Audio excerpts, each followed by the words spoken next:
Autre suspense dans la sphère politique congolaise, Mabunda partira ou ne partira pas. En tout cas, la démarche amorcée par les pétitionnaires a avorté. Ils étaient venus déposer leur pétition ce samedi au Palais du Peuple en l'absence des personnels administratifs de la Chambre basse du Parlement et des personnels d'appoint du bureau. Ces élus du peuple ont promis de repasser le lundi prochain.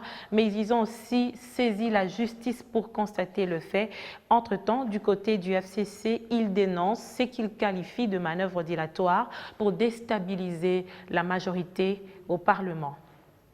Ils étaient plus d'une centaine, ces élus du peuple, venus déposer leur pétition à l'Assemblée nationale pour exiger la déchéance de la présidente de la Chambre basse du Parlement et de son bureau. Nous sommes venus déposer la pétition que nous avons signée pour exiger les départs de l'honorable Mabunda et des autres membres de son bureau.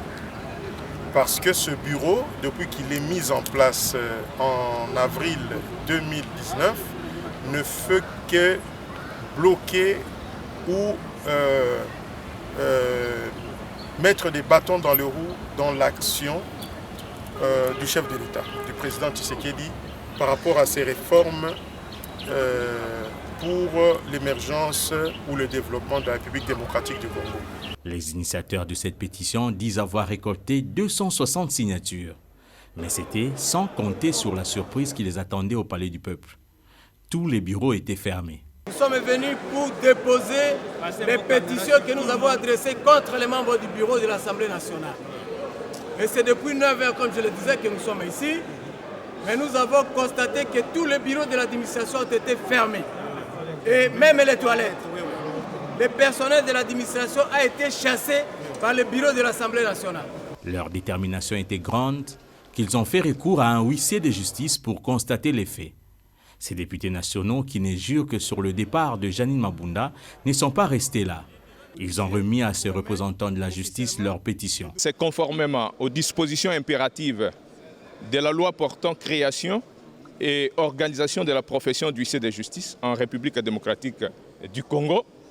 Cette loi qui du reste est votre œuvre, nous allons nous conformer aux dispositions de l'article 2e qui nous donne mission de pouvoir signifier, notifier des actes judiciaires et extrajudiciaires. Démarche que les députés nationaux du Front commun pour le Congo ne croient pas à un aboutissement heureux de cette démarche. Pour eux, c'est une énième manœuvre pour déstabiliser la Chambre basse du Parlement. C'est une pétition corruption et nous allons continuer et je vous confirme ici, moi Manara, je vous confirme ici qu'il y a des députés qui vont aller en justice parce que nous avons des preuves tangibles de corruption. On ne peut pas déstabiliser une institution de la République démocratique du Congo avec de la corruption. Vous savez, il y a des députés qui ont pris l'argent. Et d'ailleurs, même aujourd'hui, ils se chamaillent entre eux là-bas. Il y en a qui ont eu 2 000, d'autres 5, 7 000. Ils se chamaillaient entre eux. Ils ne savaient même pas que j'étais derrière eux. C'est quand même extraordinaire, ça. C'est un fléau qui mine la démocratie et le développement.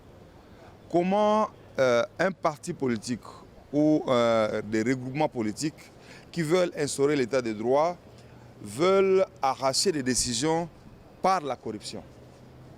Est-ce cela compatible avec un état de droit? Ça, c'est ma première préoccupation. La deuxième préoccupation, est-ce que c'est normal, au cours d'un mandat, de vouloir changer une majorité, d'abord contrairement au règlement intérieur, mais en même temps une majorité qui vous soutient? Bien qu'ayant chargé le huissier de justice à remettre le document acquis de droit, ces élus du peuple promettent de revenir le lundi 7 décembre pour finir ce qu'ils ont commencé.